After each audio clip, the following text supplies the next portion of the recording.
It's checking in with Anthony and Glenn, teaching you to be the hotelier that you wanna be. It's checking in with Anthony and Glenn. Hey, Anthony, how you doing, man? I'm nervous. You and me both. When was the last time I was nervous? Probably this morning when you realized you had to spend the day with me. No, I'm nervous because of our next guest. I know. I'm a little intimidated. I know. I'm a little bit intimidated as well. And I'm not saying that. You're laughing, but I'm not saying that jokingly. Neither am I. I'm literally a little nervous. All right. And that's because we are so very, very fortunate today to be, first of all, let me set the stage right. We are still coming at you today from the verified Forbes 5-star event where all of the top hoteliers in the world are coming together to celebrate the incredible achievement of being awarded those 5 stars.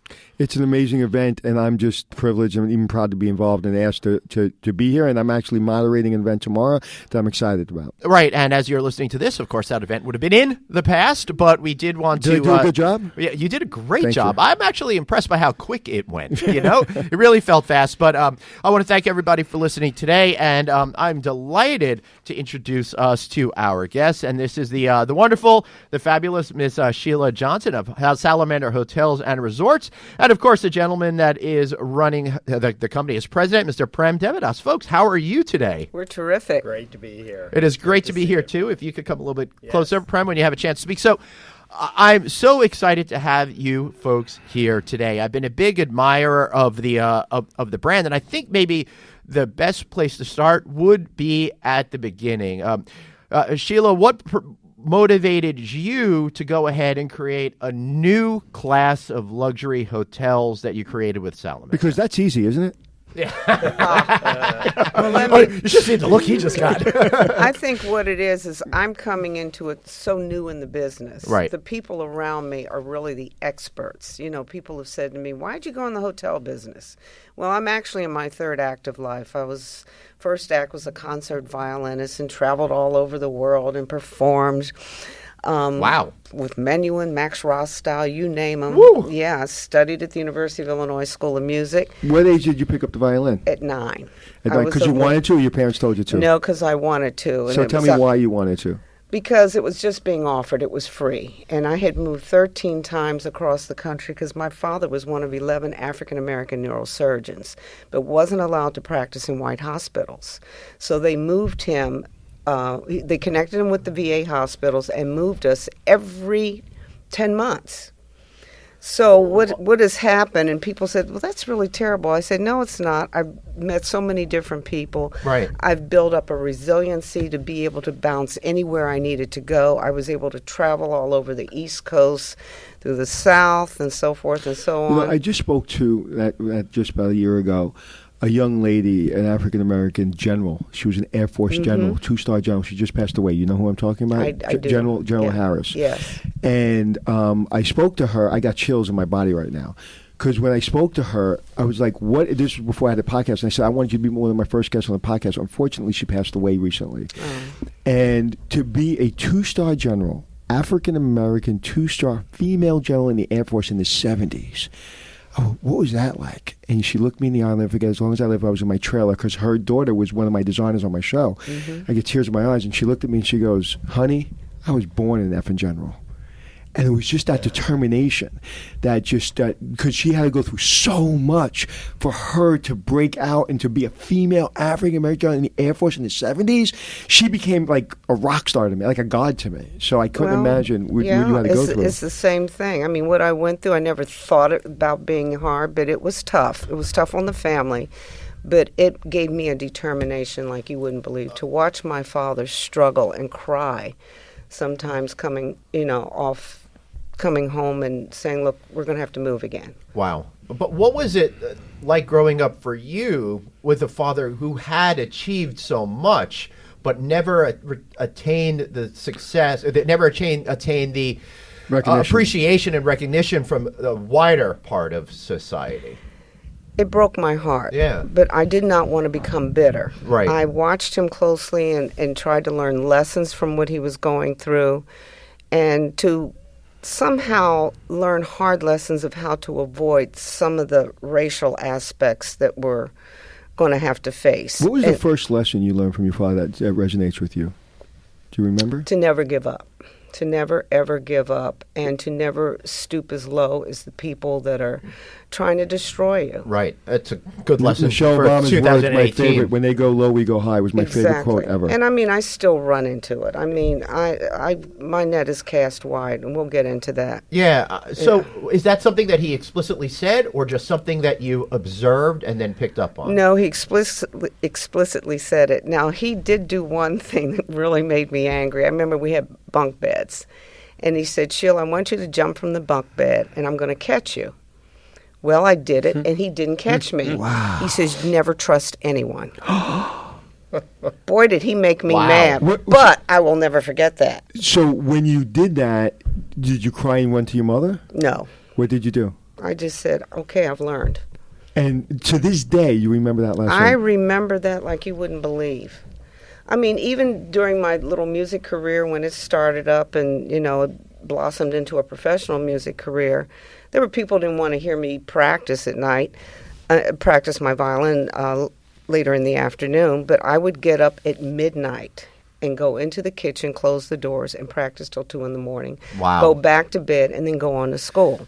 But, you know, it's fascinating because as a parent myself, for your father to have the wherewithal, first of all, what he's achieved in his life at that point, to have the wherewithal to take his beautiful young daughter who's vulnerable to the world, and we're supposed to tell people to trust people. We're supposed to tell people to, you know, we're all in this together. And for him to have the confidence that he knew that was the right lesson to teach his daughter. Right. That's fascinating to me because today's day and age, people will look at that lesson and go, that's mean. That's not mean. That's what's wrong with society. We need more people like that. And we constantly run into it. I mean, just when you think you can trust someone, you can't trust them. Right. But, you know, and I've been working with Prem, and what has happened, we've got such a great team that we have so much respect for one another. And we don't hire anyone that does not share our vision or comes in with their own agenda. We will not put up with it. And we've gotten rid of people who do not share our vision. You know, I was talking off air with you about John Harrison, who's your national sales representative, and I met him through the industry, and he has been the most gentle, kind pit bull I've ever met. And that's what you want to be in this business. You want to be a kind, gentle pit bull. And I'd imagine, you know, I thought you said pimple, didn't you? No, pit bull. Pit bull. Pit bull. Pit bull. Nice, gentle pit bull. I think no wonder you were looking at me cross-eyed. And but no, nice, gentle pit bull, and that's what he is. He's like he gets my attention. We're friends now, but he talks up your company, and it's a new company, relatively new. And I'm like, I didn't know it before he started talking to me about it. And he's really one of the good guys in this industry. And like I said, I have. You know, there's a lot of people who have been in this industry for a long time. They're the salespeople that I would walk across the street if I saw them. And when I see John, I can't wait to see him and talk to him because he's such an advocate for not only your brand, but your vision.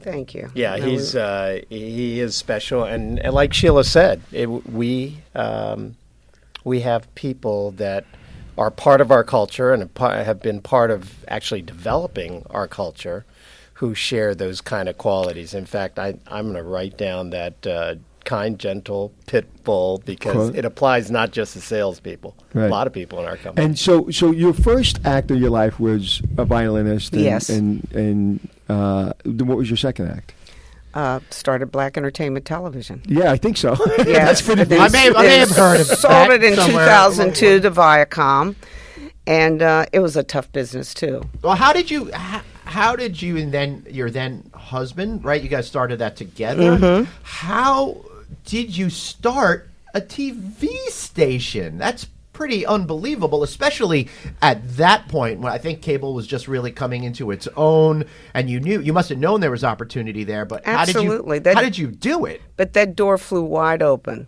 Because if you look, that was the time when the cable industry was starting to blossom. But one thing the cable industry did not do, it did not look at the African American community. No, not at all. And this is very interesting because at the time my ex was a lobbyist for the National Cable Television Association and was taking a senior citizen up on the Hill to see if he could get funding. He had written the proposal and everything. He couldn't get the funding, and he went to throw it away. And we took the proposal, crossed out senior citizen, put black in there. I mean, we did a lot of other things. Of course. But then the problem was finding the funding. Now, we didn't know anything about the television business. Right. But you know what? So what? You find the best people around you. You build a team of people. Attitude. But first of all, we had to find that angel investor. And John Malone came to mind. Flew to Denver. John Malone thought it was the best idea since sliced bread. Why? Wrote the check. Because nobody was doing it out there. The only other voice in black media was Ebony Magazine. Mm-hmm. So this was opening a whole new frontier. What was their biggest? I'm sorry. What was his biggest question? Did he have any hesitation at all? Was there one question he asked you that resonates with you? Was there anything, or he was just all in? He was all in, and he gave us advice. He says, you got to build a team of people. He says, because you all don't know anything about the television business. He did. They called him the Darth Vader of cable industry. And we were like hiring people away from our local TV stations who really did understand, but we needed the money in order to find a space. I mean, we were over in Alexandria, Virginia, at Channel 20. And then we then leased space down in Georgetown at the old American Trial Lawyers building, and then stayed in Georgetown for a while, and then was able to build a campus over in Northeast Washington. But the other thing is we also started the DC cable franchise for the District of Columbia, which is now an entity all on its own.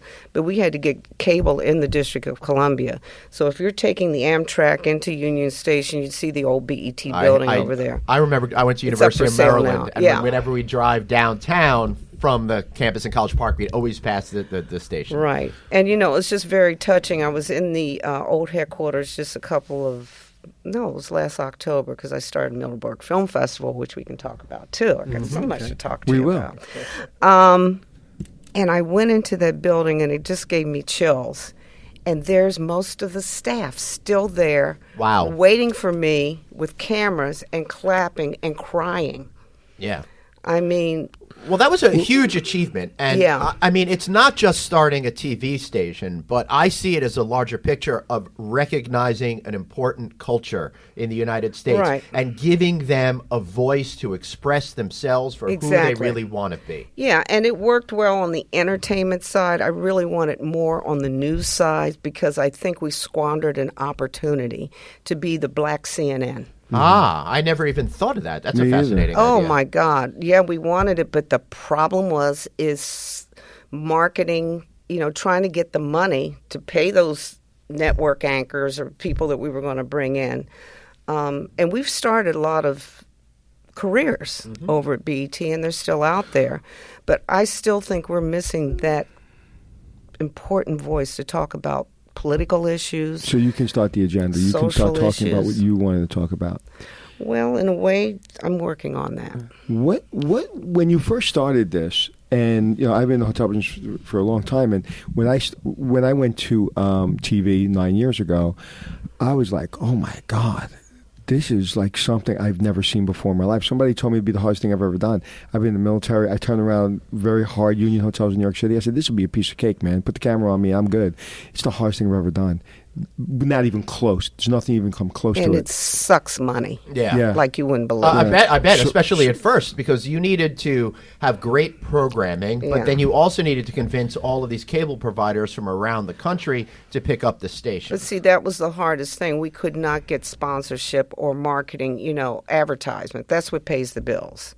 No one would believe in the African-American product. Who was the first ad sales? Who's the first person I think did it was McDonald's. Okay. And so then you go to P&G, and, African Americans are some of the largest consumers of these products. Absolutely. But we couldn't convince their people to advertise. I mean, it finally happened. But it was painfully slow. So we started only 2 hours a week.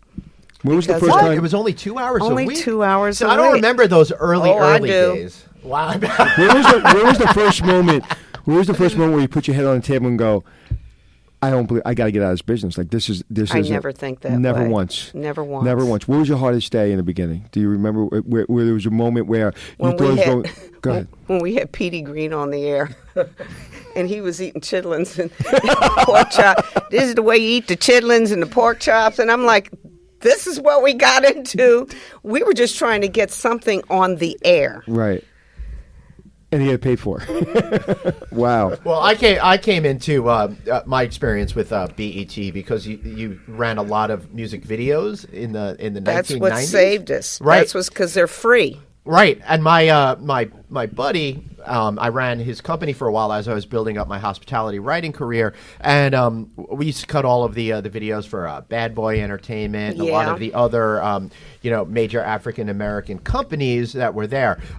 We did work for FUBU, for example. So I saw how that whole culture came into its own on BET. Yeah, it's the easy way out, though, and that's when the marketing dollars started coming in because the eyeballs expanded. Yeah, it was like 2-3 hours every afternoon. But I will tell you, when the videos first started, there was great storytelling, with Michael Jackson and, who was it? One of the Beatles guys that sang with him. I could sing the Paul? Ebony and Ivory. Dun, da, da, da. It was one of those. Yeah, McCartney. I was singing it too, but I'd like people to listen to the rest of this interview with you. So I'll keep my mouth shut. The thing that rapidly turned within months was the video market that took a different path. And I did not like the way that young women were being exploited in the video market. So I started my own show called Teen Summit. Really? Yeah. I didn't know that. All right, that's a part of it. This all goes into hospitality. Maybe I missed that because I wasn't an African-American teenage girl, but... tell us about that show. Yeah, I want to hear all about that. It was on the air for 11 years. The Kaiser Foundation was behind it financially. Right. Bill Clinton came to me. He says, look, we got a teen pregnancy epidemic. He says, would you be interested in joining this committee with Brookings Institute to get the word on how we were going to work this problem? And so we literally took the show on the road, and I started Teen Summit, and we talked about these issues. We talked about sex, why you're getting pregnant. I had Dr. Alvin Poussin on there. I brought Salt and Pepper were my first guests because they were teen mothers, and why should you be doing all of this? And the kids want to talk. They need to be talked to. They want to be able to dialogue. They need communication. Their own parents weren't talking to them about these things, And I remember we did one show where we brought some parents on. They didn't know their kids were having sex. And one mother passed out, and we were like, pull her back up because this is what we're doing. This is the whole point of the show. We want our young people to start communicating with their parents, with people that mean something to them. Wow. So when you got involved in creating a television station, did you ever imagine that you would actually be able to do something that was such a public service with a show No, like that? I didn't think about it. I just knew it had to be done. It had to be done. And to this day, I had 25, I call them my teen posse, and I brought them in from, they had to have they had to be recommended by community leaders, by their school. They had to have a certain grade point average. We would meet on Friday evenings and put a whole show together, which was shot live on Saturday. And it worked. Our entire set was the top of a rooftop of a inner city apartment building. I had my fly girls on each end. It was a magazine format show, but it was an important show to talk about the issues that are really affecting But you know their what's lives. interesting, Sheila, is I hear you talk about that, and it translates to what you do today with Harvard, with the Harvard School. You know? Talk about This that. is called this is about the double bottom line. We have a hospitality company, but I really make sure that our company is really involved in the community as well. I have just finished putting 50 brilliant minds from underserved communities through the Kennedy School at Harvard. Some of them are at the medical school. Some of them graduated from the law school. They're double majors. That you sponsored. I paid for their schooling. Wow. And so I just left them the other day, and we're going to all stay together.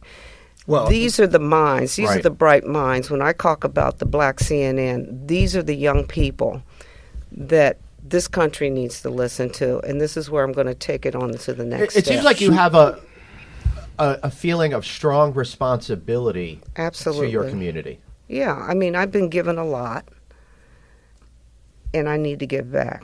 but they're just not, I've put a lot of kids through school, but this particular group, they're so brilliant. Like May is the first African-American woman to head up the Harvard Law Review. Wow. These are the kinds of minds I'm working with now. So how do you get into the, like, how does it work? Like, if there's 50 of these brilliant minds, how do you find them? Well, Harvard, this is the part legally I had to stay away from. Harvard would go out and market and put what my fellow is the Sheila Johnson Fellowship. And they would go out either to the Congressional Black Caucus, they would travel all over the country and start looking at and recruiting, getting the word out. We'd have up to 370 applications. Then it would get narrowed down to 25 and then to the top 10. And I would do 10 a year, and I've been doing it over the past 5 years. Wow, it's absolutely incredible. It doesn't get any more incredible. And is there any amount of money or anything that you've done in your life that's more powerful than that? I mean, I can't imagine. Mm-mm.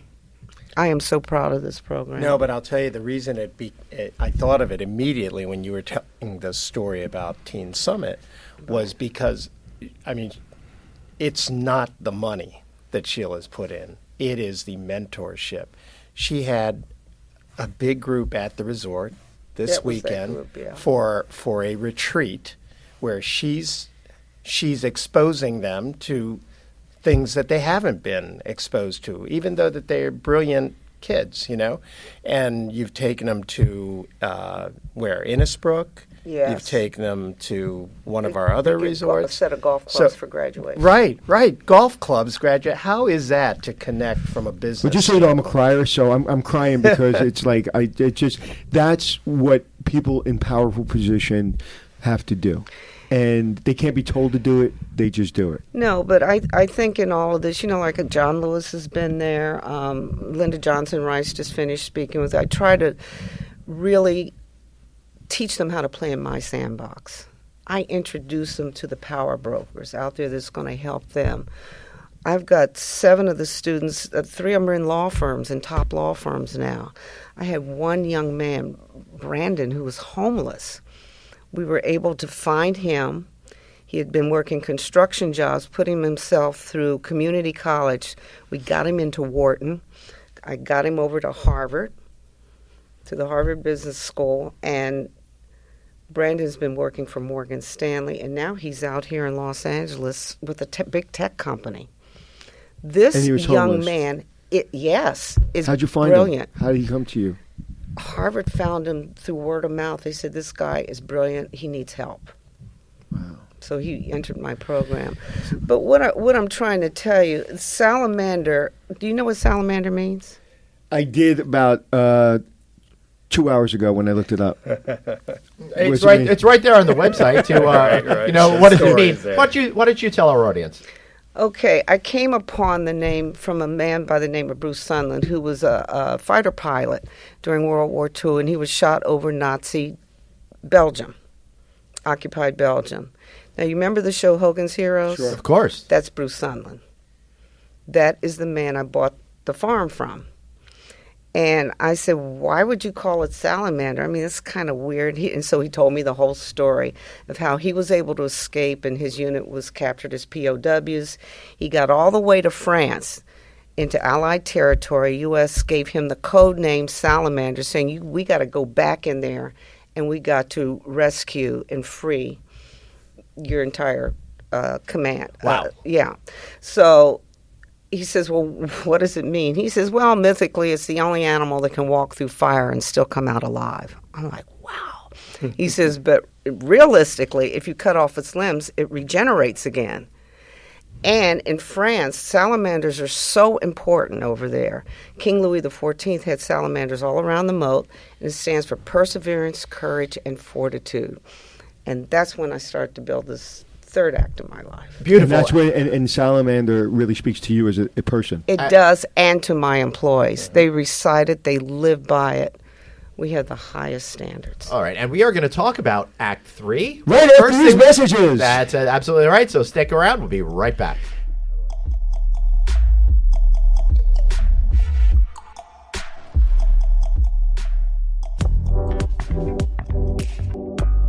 Hey everybody, Glenn here. So listen to this. Cobblestone Hotels is celebrating their 10th anniversary, and man, have they accomplished a lot in the last decade. Already, they have more than 150 hotels throughout the United States, but they're in smaller and medium-sized markets. Those markets that the big franchise companies, they're underserving, they're overlooking, and in some cases just ignoring. But Cobblestone is an expert in these markets. And their president and CEO, Brian Wagernes, listen, I've gotten to know him in the last 10 years, and he has worked every job possible, including being an owner and operator. I can personally vouch for how awesome this company is, how awesome he is as an individual, because he understands the importance of finding the right combination of hotel brand and franchise owner. He's also an incredibly dedicated professional.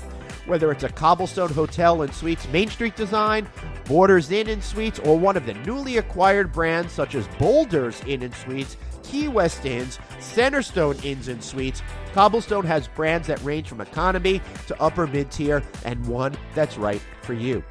Quite simply, Cobblestone Hotels is the franchise for franchise owners. Patrick Mullenix, well, he's Cobblestone's new president of franchise development. Give him a call or check out their website at cobblestonefranchising.com. But give Patrick a call. He's a great guy. I've known him for a really, really long time, too. You can find him at 920-216-0620. That's cobblestonefranchising.com. And tell him Glenn sent you.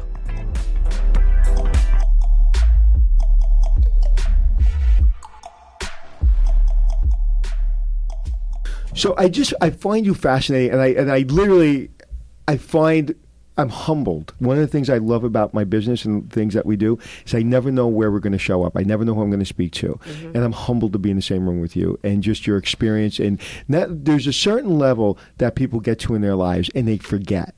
I see it every day in my life. People forget. I've never forgotten how I grew up. And it literally resonates. You know, I could see it. I could see it in your pause.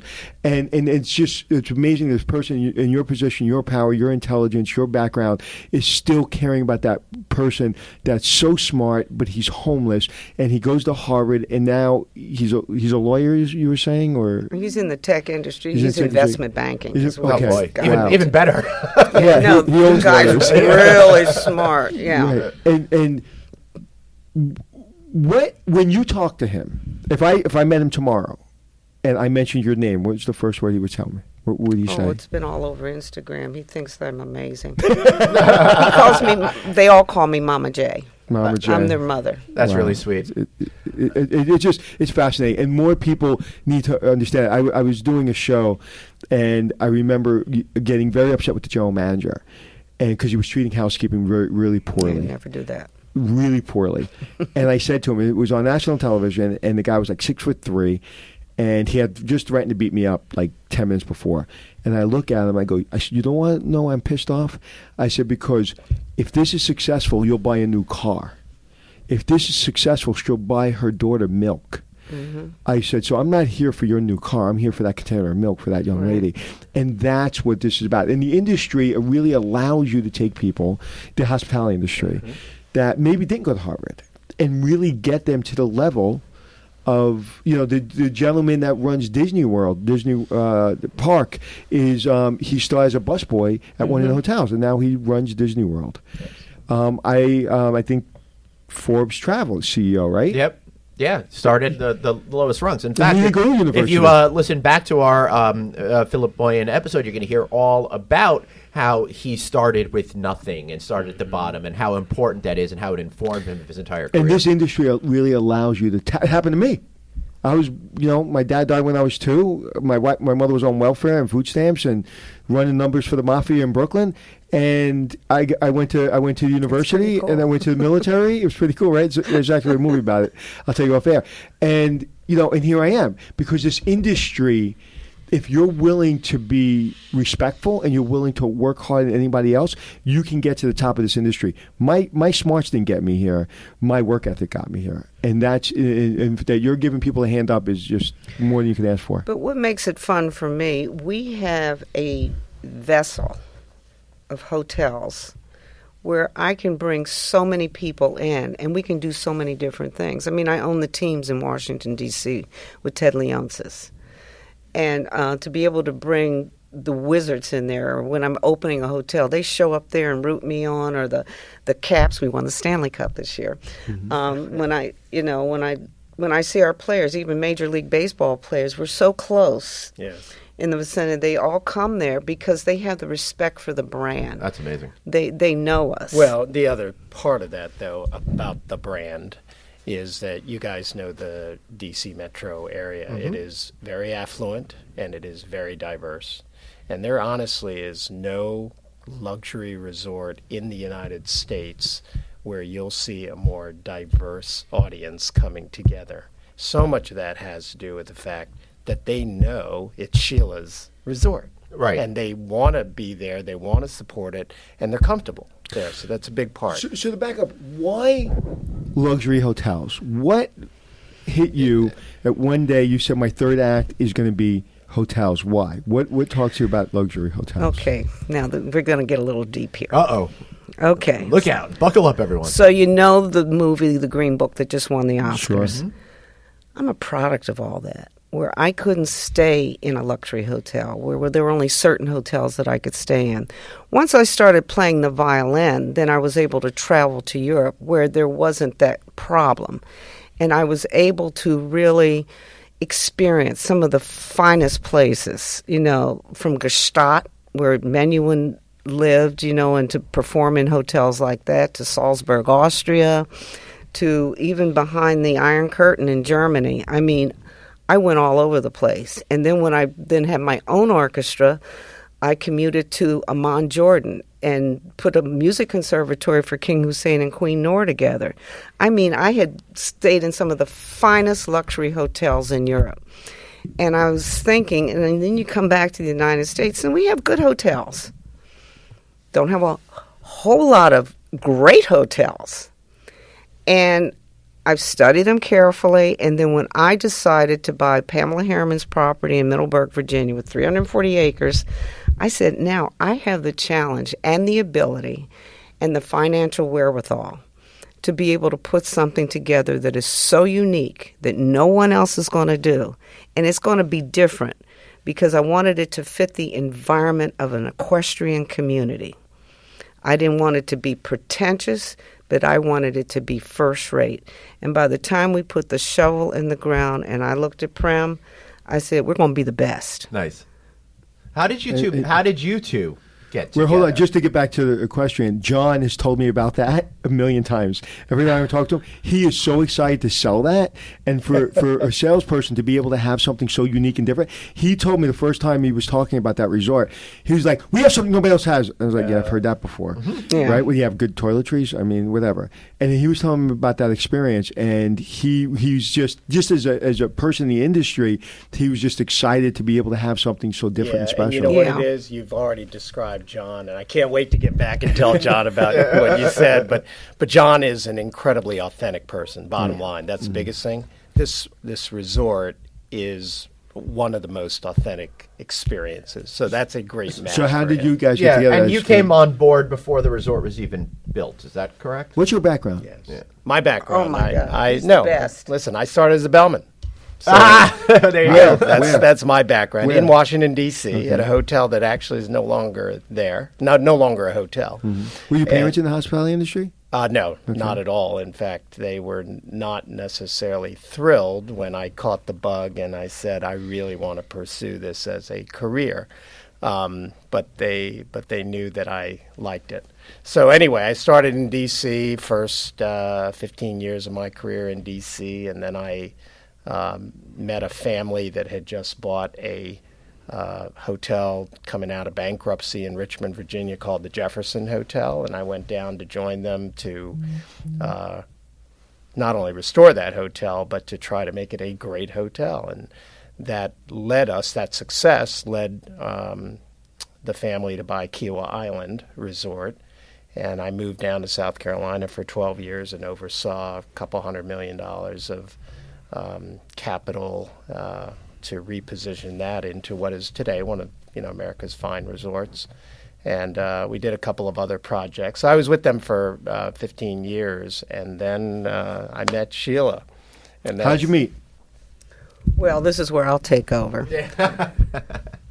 And I don't want to get in the weeds of what I went through. Right. But you have to understand, when I decided to build this resort in Virginia, I forgot I was south of the Mason-Dixon line. So here we're coming all full circle around. And when I decided to do that, all hell broke loose. There was a group that just did not want me to build. And it got ugly. It got really ugly. It was probably one of the biggest racial fights in my life. Wow. It specifically came down to race. Yeah. No, but it's important for our listeners to understand that, because some people there that was are there was just listening racist casually Couch. won't get it. No, It- couch So, and so environmental let's call it what it is. Yeah, but Yeah. they hid behind the environmental issues. But then when the letters to the local newspapers came in, that's when the FBI had to come in Wow. and say, this has got to stop. And it really frightened me. But it gave me the determination. People said, you need to stop. You need to get out. I said, if I stop, then no one will be able to come in here and build anything. I said, why should I stop? And, in the very beginning, when you start any new company, you tend to hire the wrong people to help you. Well, that happened to me. And then I said, let me take a step back, got rid of everybody. My lawyer said, I know a guy at Kiowa that is the man you need to hire. So I went down with all the plans under my arm, flew down there. Never been more nervous in my You whole flew life. to him. You didn't More make him nervous fly I, to you. I To flew meet to Prem? Prem. You should make him fly to you. No. I wanted him. Okay. And I flew down there, and we went into a room, and I shared my vision with him. And to be clear, we had just, I had overseen the development of a hotel called the Sanctuary. Yeah. And Sure. it opened, it was very successful, and that was a fight, a different kind of fight that took 10 years to develop. So I was happy having gotten through. But because I grew up in D.C., when I spoke to Sheila and she said, I have this vision of doing something, I could connect with it on all levels, because I knew Middleburg, I knew the fight. I also knew the dynamics of being an hour outside D.C. and 35 minutes from Dulles Airport as being a tremendous vision. And all I wanted to do was help. So really, when she came down with her plans, it was a hotelier. No, it was a hotelier saying, I'd be happy to look Well, at as your you're saying plans. that, she's like clapping and with this big smile on her face, because it was a big deal So for that's her. how we met. Because no matter how much money you have, no matter how much influence you have, if you don't have the right people around you, things Tell go me sideways. Yeah, but let me tell you what was impactful for me as she comes down with this role of plans that are bigger than her. So we walked around the hotel or the resort, and I'm showing her the resort. And every single time we encountered employees, Sheila stopped to say hello to them, shake their hands, greet them. Very personal. Never happens. That was very impactful to me. So when you're developing this resort, you've got ideas, you've got a vision, Sheila. How do you find the right balance in order to bring something to life that's been so successful? Well, we tweaked the plans, but he said, you've done a great job on this. I had been out here to California and worked with WATG. They helped me do all the architectural designs. Prem looked at it, and he says, the only thing I think we should change, but we need to bring the hotel a little closer into the town, so we had to fight for a boundary line adjustment, and we moved it into a different angle. I mean, he's And we just made it a little brilliant bigger. about this, And and we we made it made a lot bigger, and we went back and forth for the entitlements. But I think your question, Sheila and I really, from the beginning, I think that we saw the same thing. And you remember that crazy profile thing that we had to do, right? We had, at the time, there were 5, 6 people in the group, including board members, and somebody thought it was a good idea to have somebody come in and administer a profile so we Predictive can see index? how, at a very high level. And it was just funny, because when they came back to give us our results, we're sitting there, and Sheila and I are sitting there like in the same quadrant away from everybody else. So it was always, we've always had the same kind of values. It's been so refreshing for me. So we won at the end by one vote. One vote. You won why? That's For the entitlements and for the entitlements. Yes, that's right. So we won the war. The Yeah. battle was brutal. You know, and what's interesting is my children grew up in New York City, right? We live in a very diverse community. And you mentioned John Lewis just a few minutes ago, and he was just on TV for something, and I saw him, and Academy Awards. Right, he was quoted for something, and I was sitting with one of my daughters, and I go, that's John Lewis, knowing she wouldn't know who he is. I said, I want to Google him. I want to show you who that man is. I want to show you that man who looks just like any other man, and what he's done for this country, what he's done for the African American community. And she probably listened for a few minutes. She understood, but because she grew up in a high school that's very diverse, Right. You know, one of my daughter's best friend is African American. He happens to be a gay young man. He wears makeup. And he's like my son, right? He goes to Columbia, full ride, unbelievable guy. When I drove him back to his house for the last time when he went off to college, I cried. Me and him were hugging, and he said to me, "Thank you for being one of the only man, adult man to ever support me." And like that hit me like a ton of bricks. It's like, what are you talking about? It's like, because we forget, because we're such in a diverse community, we're such in a diverse area. My children don't know. Like, if I told my daughter the story, when she listens to this, they don't listen, but if they listened to this podcast, you in this day and age, what was that, 5 years ago, 10 years ago? How long ago was that? Oh gosh, it was 2005. Five, yeah. Right. So it wasn't 100 years ago that you had to deal with that, with all your resources, with all your fame, with everything that you've done. It came down to the color of your skin, and that is insane to me, especially growing up in New York City, where we're all together. It's still going on. Of course it is. Well, but what I'm saying is, when you grow up, it's really important, I think, for people that grow up in a diverse community to really educate their children. That I took my driver. We were going to do a show, and he's a good friend of mine, and we went to West Virginia, and this was like a year ago, and he's Dominican. And I'm telling you, he's like family. And he comes back in the car, and he has a smile on his face. And I go, "What's the matter?" He goes, "I think I'm just a little too dark to be in that gas station." And I had no words. I can't believe it. So, Sheila, how then do you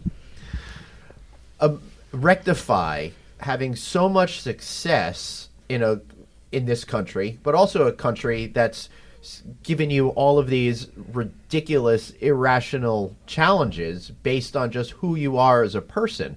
How do you love this country and all of that with everything that's happened bubbling underneath that made it even harder for you to find success? Well, I mean, I believe in challenges, and I get challenged every day on everything I do. And those challenges are what make me stronger. I mean, I've learned how to set boundaries around. I've also learned how to pick my fights, and I've also learned how to speak my mind. Some people think I'm a little unfiltered, but I become unfiltered when I need to be. Right. To be able to get my messaging across. And I think it's not only important for me as an African American woman, but even as a woman.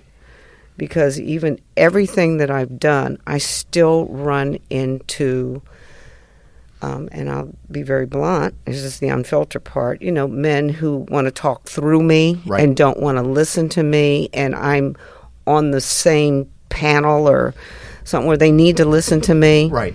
And for whatever their reasons are, they don't want me to speak up, and I find that frustrating. I live and work in a man's world. Right. From team ownership to sitting on, I sit on the board of Greater Washington Partnership, one of the only women there. We worked on trying to bring the Olympics to Washington, but we were successful with the Amazon deal. And to this day, more than anything, I want to speak my mind and get my feelings across, and for them to understand what I'm trying to say and to learn to respect.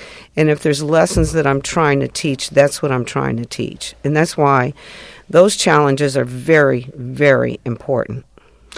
What do you find the most important thing that you can tell to a young girl, whether white or black, young lady coming out of college today? Really be careful with who you surround yourself with. I mean, it's very, very important. And I wish, and I did this with Teen Summit, I want all these young girls to start figuring out, especially through the high school years, who they really are. What is it that makes them want to get up in the morning? To respect themselves. But they really have got to get to know who they are, because if you don't know and respect yourself, you're going to get in a lot of trouble later on. But if you know those two things, you're going to be very careful on whom you make friends with, and really smart decision making. You've got to be able to know how to be strong enough to opt yourself out of bad situations. And do you think, obviously you had a strong father, do you think the violin really started to make you realize who you were and what you were good at? Yeah, absolutely. And I really believe in the arts. I really do. The arts are the foundation of who I am. It taught me organizational skills. It taught me how to focus. It taught me how to listen to people. When you're sitting in an orchestra and performing, you got to listen to everything that's going around. It's taught me how to eyeball people and watch them carefully, from their facial mannerisms to even how they're behaving. It teaches leadership. And I just think the arts are so important. And the arts, that bled into what I did at BET. It was still the arts. From BET all the way into hospitality, the arts are probably a core of our business. I mean, we just finished a jazz concert with Marcus Johnson. I do the Middleburg Film Festival. I started that 6 years ago. They call us the Road to the Oscars. We had every single film that won at the Oscars. Wow. And guys, I have to tell you, the film festival, it truly was Sheila's idea, planning and execution, and going in and just doing it. Many, many people have tried to do something at this level, but it had so much to do with you're just shooting for the stars and not giving up. I always find it fascinating, film festivals, when people come up with film festivals. How do you come up with a film festival? Like, how's that happen? Well, I sat on Sundance's board for about 8 years, and I got to know Robert Redford, and he was very curious when all this stuff was going down, of what was happening out there. And he came, and I walked him up onto the property. He looked down in Middleburg, and he says, "You ought to put a film festival here." And that's stuck in my head. So for the next 7 years, as I'm trying to build it from there. Be careful when you tell things like that, too. Right. Yeah. The film festival was in your mind as we were going in the ground. But see, this is a really interesting thing, right? Because you have someone like Robert Redford. I'm glad I asked that question, because you have someone like Robert Redford who's done it. You take someone like you that has you're not thinking at this point a film festival, and Robert Redford said, "You should put a film festival there." You put it in the back of your brain, and somehow, as you're doing this other very difficult thing, it stays in your head, and every single day. You may not be doing work towards it, but it never stops. But you know what? The hotel opened that August. Film festival opened in October. What did it do? It brought eyeballs to the resort. I think I love it, by the way. We had 1,800 people showed up. We now have over 4,000. Wow. The hotel's always full. And I've got Hollywood there. I mean, to have almost everybody, including the director of Green Book. We had everybody from Roma there. Every one of those films, even foreign. I have now. You had Viggo Mortensen this year. Yeah, I have Viggo Mortensen. I mean, we have Maggie Gyllenhaal. Now we also have a partnership with all the embassies, so we bring in the foreign films. The ambassadors come out there. I will be there next year. Thank you. And we have a relationship with the Motion Picture Association, so we're screening films all year long. Wow. Positioning the Middleburg Film Festival. And you got to think that way. And it's not just a hotel company. I want it to be bigger than that. It sounds like you're more of a cultural company. Yes. Focused on arts and all of that. Yeah. All right. Before we start to wrap up, I've got to know, you do so much. How do you do it all. There are so many people out there that are struggling with that idea that they want to improve themselves. They want to get to a better place. But how do you fit it all into a day, every day? Well, I have 3 incredible women that work for me, and one's my chief of I wrote it staff. down for you. I knew you were going to say that. I wrote that. As Glenn asked the question, I wrote down, I knew you were going to say that. I have one that just handles all my travel, and another one that sort of handles my family on the farm, because I live on a big farm, and keeping that staff together. So it makes it easy. It makes it easy. It's not easy, but I know, but I'm also very organized. I'm extraordinarily organized, and that came from your arts. yeah. You I have mean, to I'll be. wake up at 5 in the morning and I'll lay there for about 30 minutes. I'm like, what am I doing today? What can I take off my schedule? What should I be doing? And then I just come up with things, and then I'll be sitting at my desk some days, and I'm really bored, and they're like, "Oh my God, find her something to That's do." a bad thing. Who is the most impactful person in your life? Wow. We know it's Prem. But Yeah, right. The most impactful, I think it's my children. My children are amazing. My daughter's a professional horse show jumper, and my son is a menswear designer, and I'm now a grandma. Hey, congratulations. congratulations. Yeah, and he's coming back from Milan today, and he goes over there every other month. My kids are just amazing. What's your nickname? Shishi. You're too powerful a woman not to have a really soft nickname. Shishi. But it's really it's an honor, and to say that I'm actually in the same business as you is an honor. And what do you want people to know about your resorts? First of all, how many do you have? How many are you thinking about having? And why your resorts over all the other resorts out there? Well, not over. Listen, to be among the best. Again, another humble thing. No, that and you it's say, of appropriate course. because we are here at the Forbes Travel Guide event, and it's bringing together the greatest hoteliers from all over the world. So we are just humbled to be a part of it. We're very humbled to have earned the 5th star in Middleburg. That was part of Sheila's Is this the vision. first year? That was the first year for that. What an resort. accomplishment. Thank you. And Oh my God! no, we're one of 2 in America to be new 5 stars. So it's even more fun. this year. Anthony's coming in for a big And- hug. He's hugging It's Sheila amazing. right now, Thank and I see the love all over the place. And I That's such a. I'm back on the mic. That is such an incredibly difficult thing to do, and then you go from that fight to 5-star. Wow. and it, That's great. and again, it's so good, right? And it really is about the team there in Middleburg, who Sheila has had just a tremendous relationship with, also because the resort is only 5 miles from her farm, and so not only does she come over to the resort, but they experience the farm as well. So it's a very personal thing to us, and I think that was one of the attractions for me from a hotel company standpoint as we were thinking about developing a company. It never was going to be about quantity. It was going to be about quality. Not all of the properties that we have, resorts or hotels, will ever be 5 stars. Some of them weren't designed or developed that way. But the 2 things that matter are we always want to be the best in class that we can be. And the second thing is it doesn't matter about the physical plant from a service standpoint, from an employee standpoint.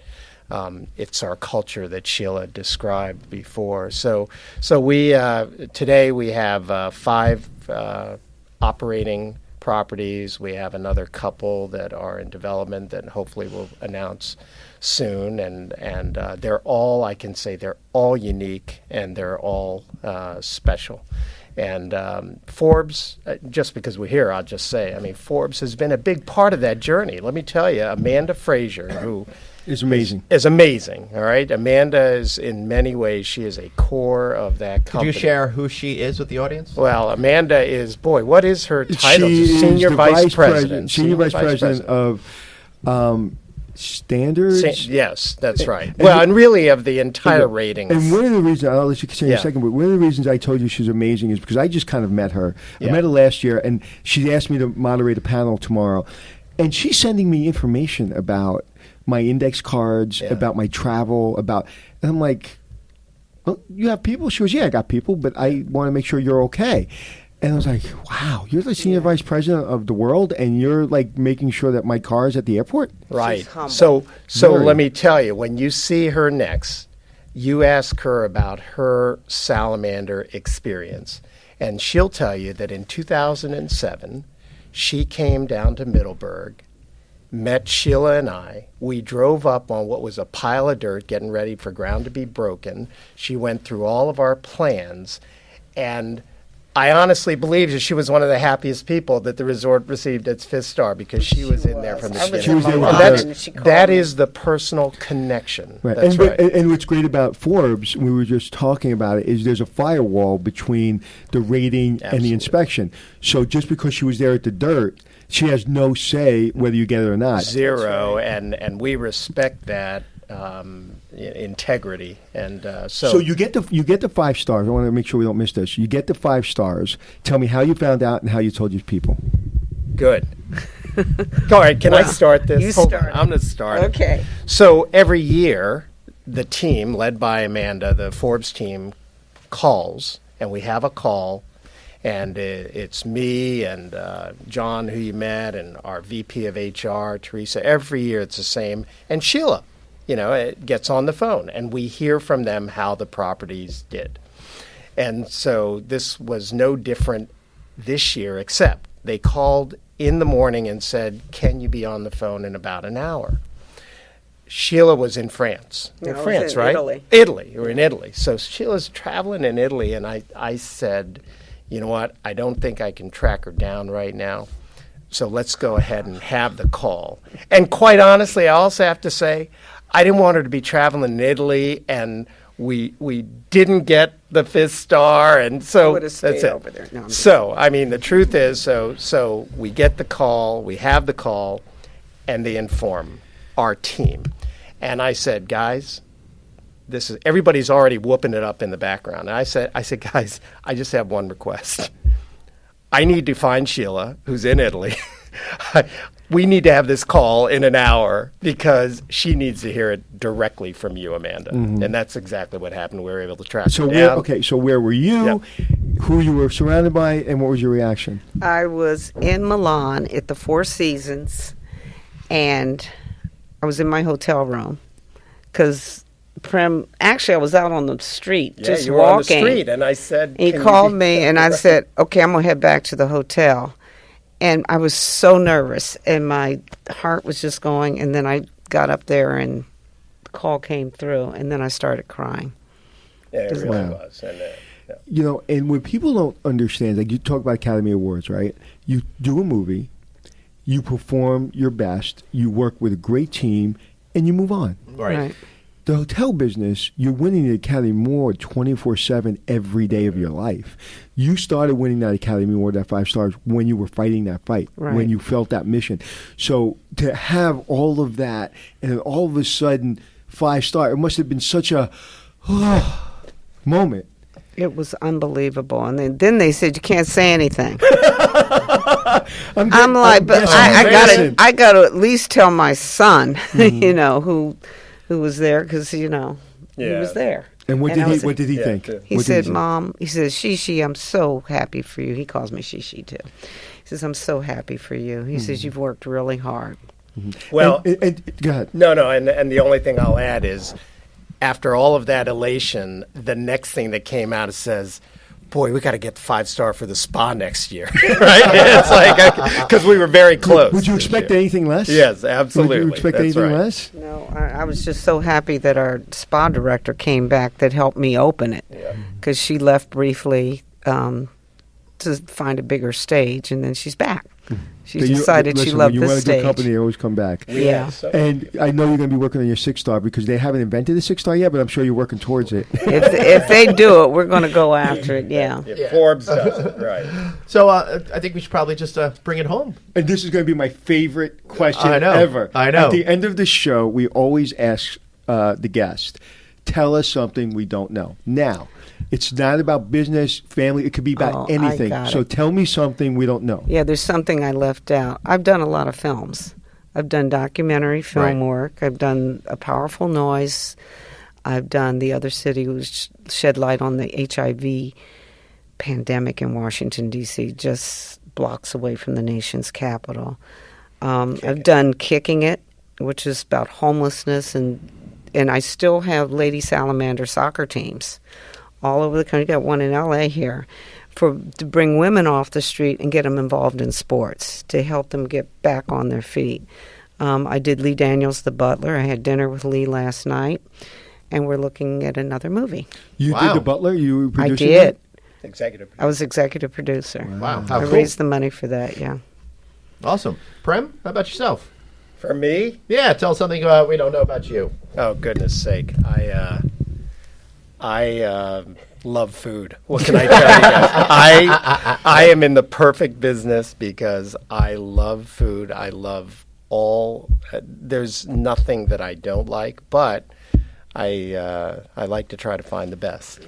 You know, I'm never really jealous of people. I really stay away from that. I just admire everyone, and I'm just, just happy for everyone. But I'm going to tell you something. I'm really jealous of you. Yeah. I want to work with her every day. Yeah. We have fun vacations. We were Vacations!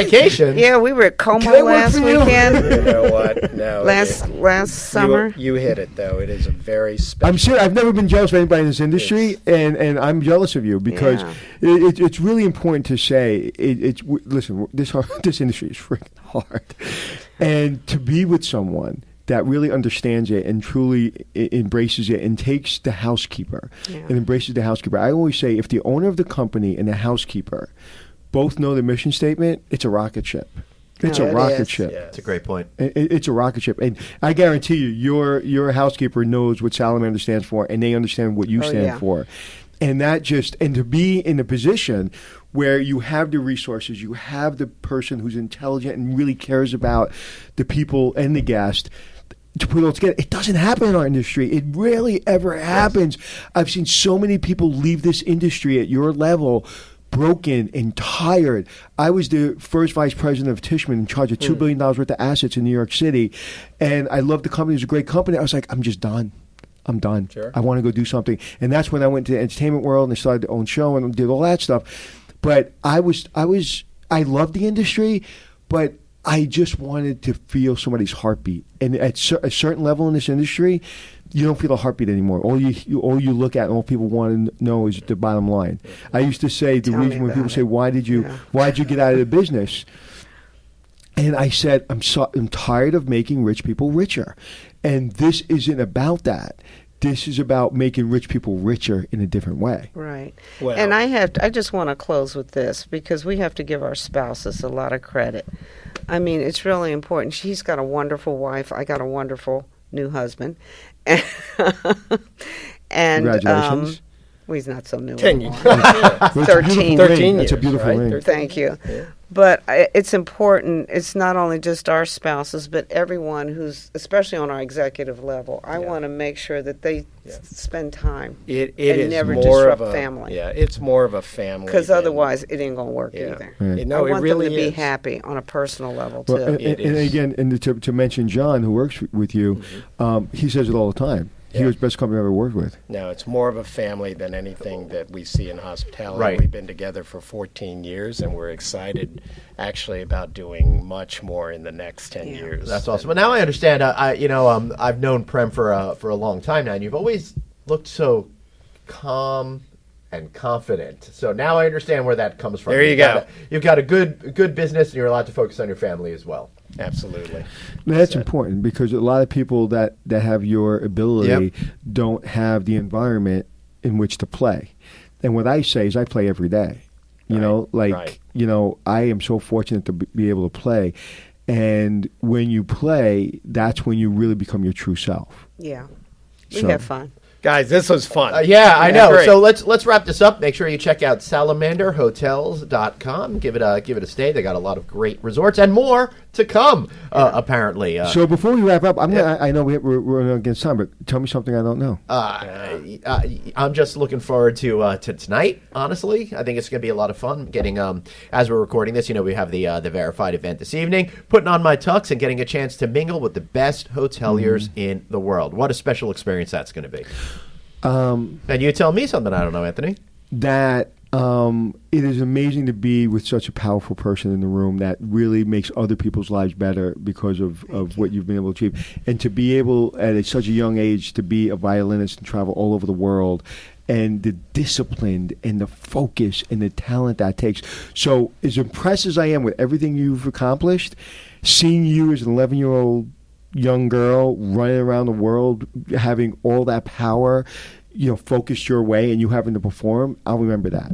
Okay. Excellent. Well, thanks for being here, Anthony. How can we find you? You can find me anywhere you want to be on the internet at Anthony Hotels. And I am at Traveling Glenn. Be sure to check out other episodes of this series and, of course, our other respective podcast series. Thanks for listening, and thanks for checking in. It's checking in with Anthony and Glenn, teaching you to be the hotelier that you wanna be. It's checking in with Anthony and Glenn.